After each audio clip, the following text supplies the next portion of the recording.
விலகாத சொந்தம் இருக்க தனியாக்கி போனாளே, பிரிவாலே நானும் வாட வழிகாட்டி போனாளே.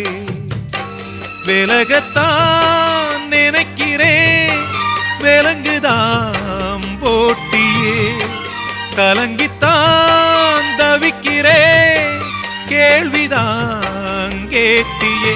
துன்பம் என்னென்ன வந்தா என்ன, சோகம் என் வீட்டை சூழ்ந்தா என்ன, உன்னோட ஆசைய நிறைவேத்தி காட்டுவேன்.